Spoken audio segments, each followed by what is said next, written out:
الحمد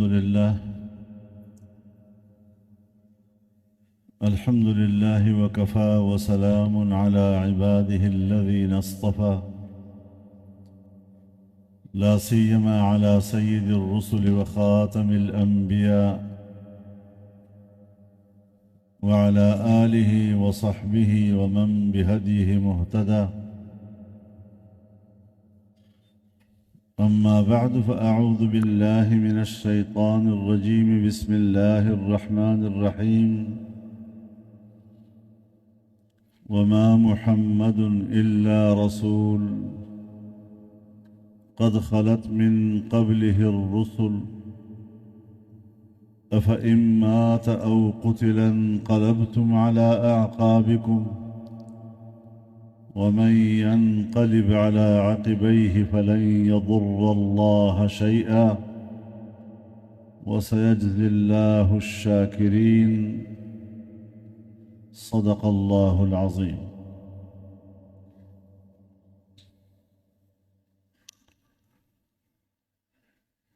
حضرات علماء کرام،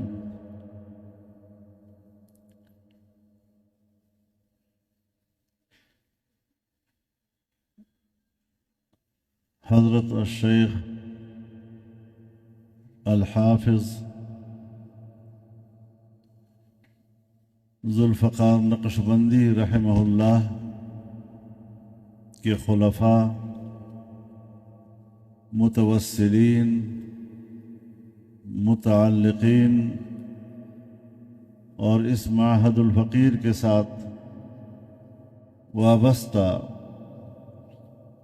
میرے تمام بھائیوں، دوستوں، بزرگوں،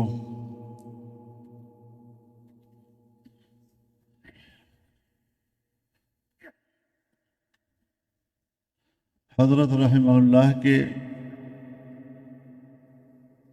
وصال کے بعد ماحول اداس لگ رہا ہے اور جس بزرگ کے ساتھ انسان کی پوری زندگی گزرتی ہے اس سے ایک ایسا انس پیدا ہو جاتا ہے کہ جب وہ انس فراق میں تبدیل ہوتا ہے تو اس فراق کا بہت زیادہ احساس ہوتا ہے۔ تو یہ ایک فطری چیز ہے، طبیعی چیز ہے، اور ہر انسان اس حوالے سے بے بس ہے اور بے اختیار۔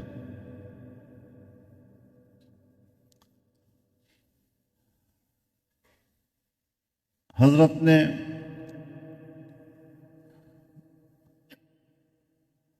اپنی پوری مبارک زندگی میں جو خدمات سر انجام دی ہیں،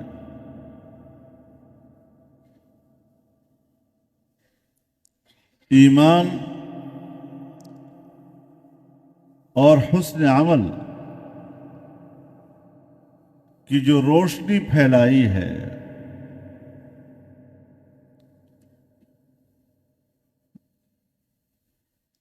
دلوں کی دنیا کو ایمان اور ذکر کے نور سے منور کیا،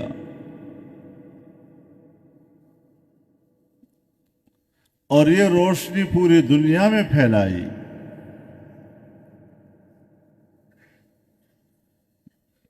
یہ ان کے وہ خدمات جلیلہ ہیں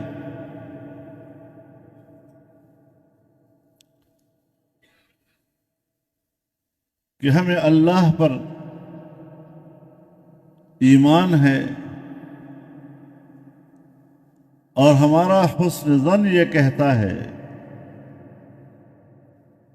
کہ اللہ کے حضور ان کی یہ تمام خدمات جلیلہ قبول ہیں۔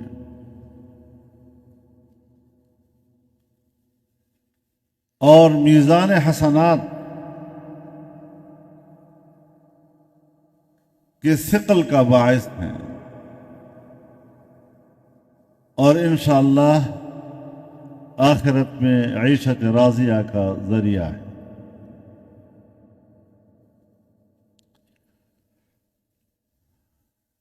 لیکن ہمیں اس بات پر بھی ایمان ہے کہ دنیا میں کوئی بھی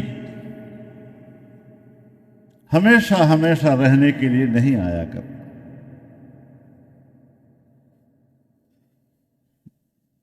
بڑے سے بڑے لوگ،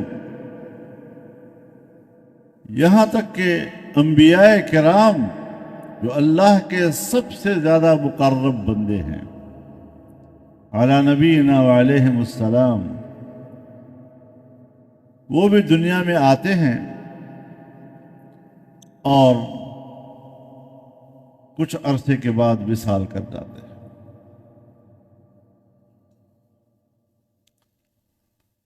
لیکن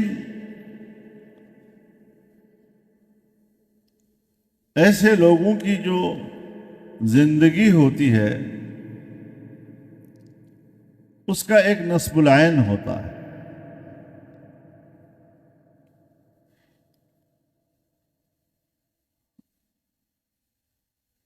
اور ان کی مقدس زندگی اس نصب العین کے لیے وقف ہوتی ہے۔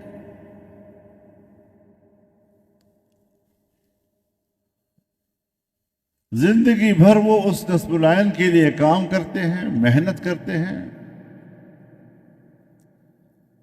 اور جب دنیا سے پردہ کر جاتے ہیں تو پھر وہ ذمہ داری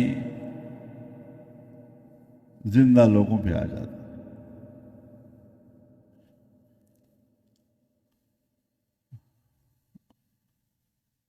حضرت نے اپنی زندگی ہی میں اپنا کام اپنے متعلقین کے حوالے کیا ہے، اور انہوں نے ہی اس کام کو چلانا ہے۔ جناب رسول اللہ صلی اللہ علیہ وسلم کی وصال کے بعد صحابہ کرام میں یہی سوال پیدا ہوا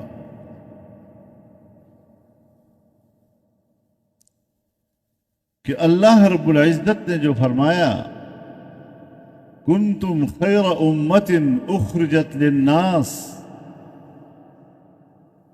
تو یہ تو ہمارے بارے میں ہو،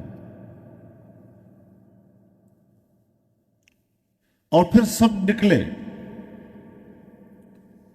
اور پوری دنیا میں پھیلے،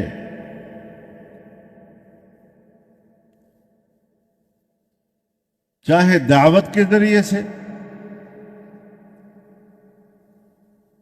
چاہے جہاد کے ذریعے سے، چاہے تعلیم و تعلم کے ذریعے سے، انہوں نے پوری دنیا میں انسانیت کو اس روشنی کی طرف بلایا۔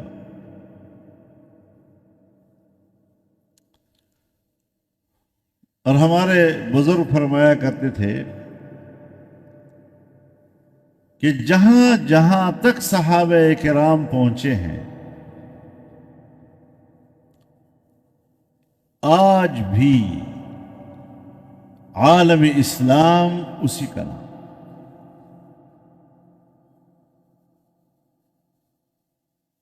بعد کی امت نے اضافہ نہیں کیا، شاید کچھ گھٹا دیا ہو، لیکن بہرحال عالم اسلام جس کو کہا جاتا ہے یہ وہی حدود ہیں جہاں تک صحابہ کرام رضوان اللہ تعالی علیہم اجمعین پہنچے۔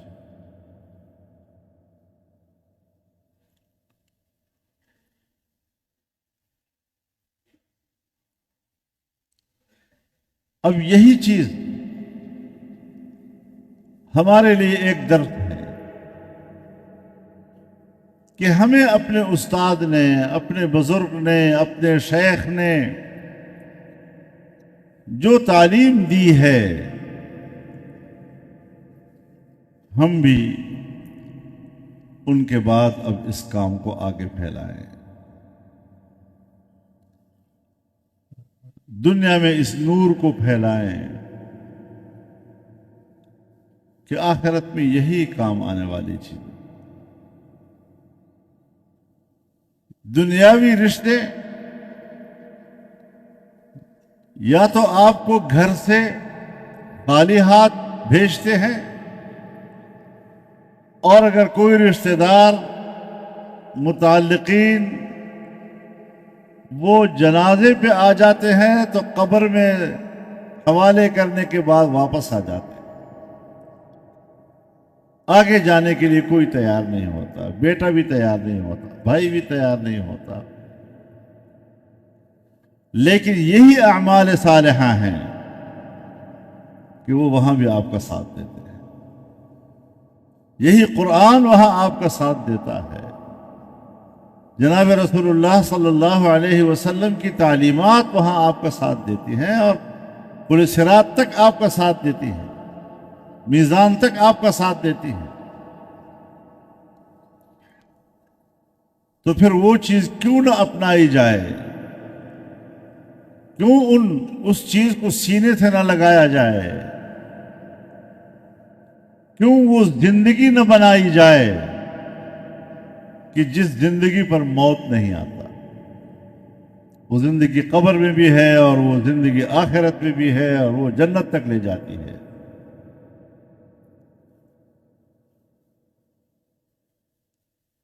ہمارے اکابر نے یہی روشنی ہمیں دی ہے، علم دین کی روشنی، قرآن کا علم، جناب رسول اللہ صلی اللہ علیہ وسلم کی تعلیمات، آپ کی سنت پر عمل کرنا، صحابہ کرام کی ساری محنتیں اور ان کی پیروی، یہی کامیابی کا ایک عمل ہے، اور یہ قیامت تک برقرار۔ ہمارے حضرات نے، اکابر نے اس کو زندہ رکھا۔ اس منہج کو اگر ہم اپنا لیتے ہیں تو انشاءاللہ العزیز ہم اپنے اکابر کا حق ادا کریں۔ ہمارے اکابر نے ہمیں عقیدہ بھی بتایا ہے، اور اس عقیدے کے لیے کام کرنے کا منہج اور رویہ بھی بتلایا۔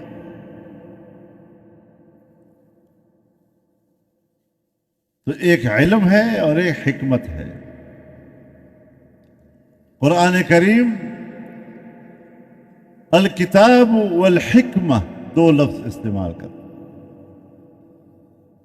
یہی الکتاب والحکمہ جب رسول اللہ صلی اللہ علیہ وسلم کے عنوان میں آ کر اترتا ہے تو الکتاب والسنہ بن جاتا، یعنی حکمت جناب رسول اللہ صلی اللہ علیہ وسلم کی سنت کہتے ہیں۔ تو ان بزرگوں نے جو محنتیں کی ہیں، ایک امانت حق کے حوالے کی ہے، اور اللہ تعالیٰ نے بھی اس دین کو امانت سے تعبیر کیا ہے۔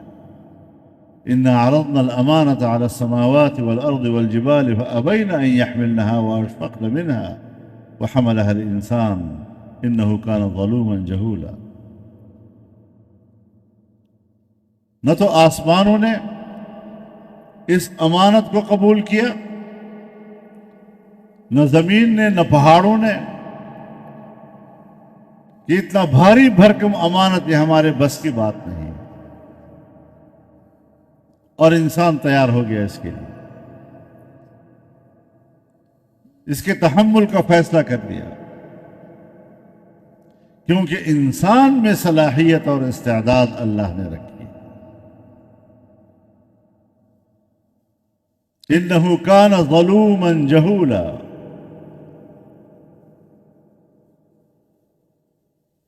ظلوم اسے کہتے ہیں کہ جس میں عدل کی استطاعت،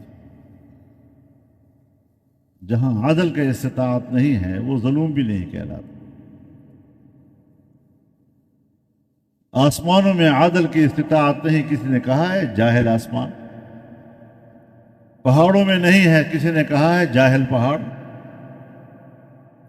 لیکن انسان کو کہا جاتا ہے تو بڑا جاہل ہے، یعنی تیرے اندر علم حاصل کرنے کا استعداد موجود.